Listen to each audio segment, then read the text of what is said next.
So you don't just inherit your parents' good looks, their height, their weight, the balding, their personality, their mannerisms. You also will inherit a lot of times your parents' hate, right?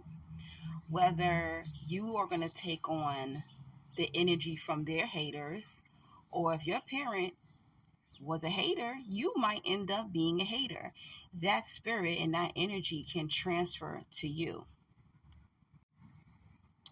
But let's talk about when you inherit your parents' haters' energy.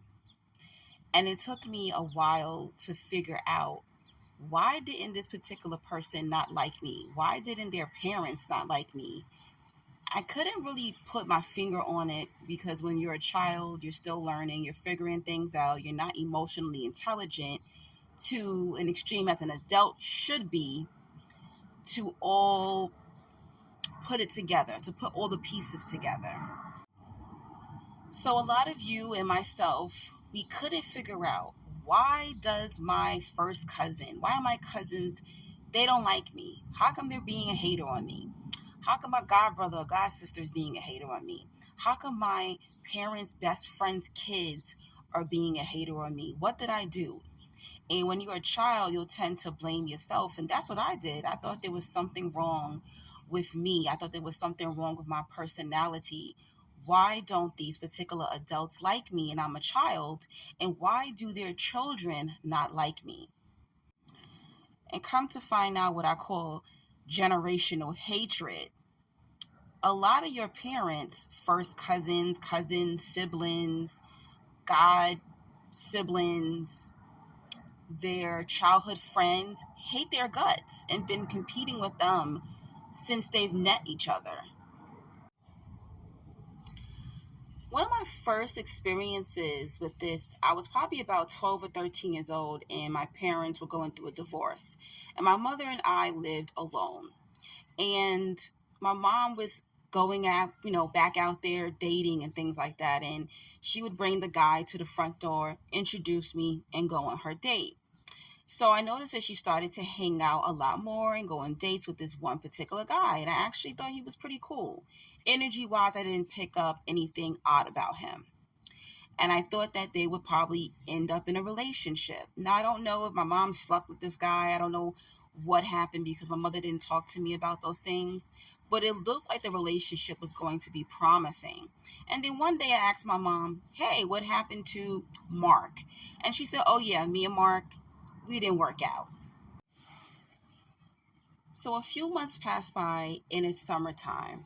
And one day I'm sitting on my front steps and I see one of my friend's mothers.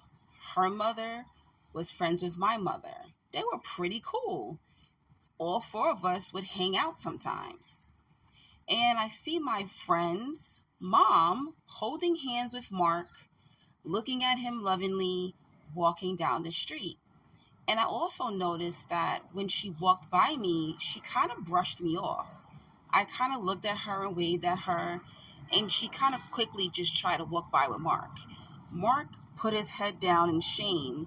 So I knew, even as a child, he knew that there was something odd and awkward about him seeing my mother's friend. So I ran into the house and I told my mom, Mom, I just saw Mark, and let's just call my friend's mom Miss Wright. I just saw Miss Wright walking down the street holding hands with Mark. And my mom was like, really? Oh, wow. I didn't know they were dating now. And I was just like, how do you feel about that? Isn't that like wrong? And my mom was just like, well, I'm not dating Mark anymore. I'm going to mind my business. And I just said, okay, whatever. I kept it moving, staying in a child's place. Years later, I'm in my 20s and me and Mrs. Wright's daughter are still friends. And I was dating this guy between like 6 or 9 months, and to come to find out, he was dating me and still seeing his baby mama. His baby mama even wanted to fight me. It was a whole big thing, okay? It was like a lot of drama, unnecessary drama placed into my life, and it was traumatic for me pretty much. So I remember telling Miss Wright's daughter, who's my friend, what happened. She knew the guy, she knew what happened. So a few months go by, and the friend, Miss Wright's daughter, says to me, "Hey, that guy that you was dating, yeah, well, I'm going to go on a date with him." And I'm like, "Wait, what? Why would you want to sleep with a guy that I was sleeping with for 9 months? Why would you want to date a guy that put me through unnecessary drama? He's not a good person." And she's like, "Yeah, I'm okay with it. It's fine. I think he's a nice guy, so I'm going to go ahead and date him." I said, "Well, I find it to be nasty. I wouldn't want to sleep or date anyone that you slept with or dated. But if that's okay with you, go right ahead." And the moral of the story is that a lot of times people transfer that hateration to their children.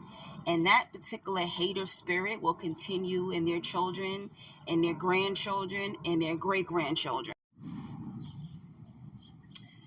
My mother even had this best friend that I started to notice, wow, why does her daughter hate me so much? Her daughter hated me because she compared herself to my mother, then she compared her daughter to me, and I even noticed that she compared her granddaughter to my mother's granddaughter. I mean, even down to their looks, you know.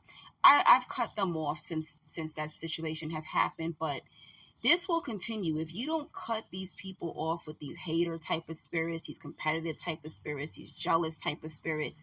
For generations, your children will inherit these haters. And it may not come through your friend or your family member, but it will come through the bloodline of their children. Be careful with this. Sorry for the noise. I live near airport.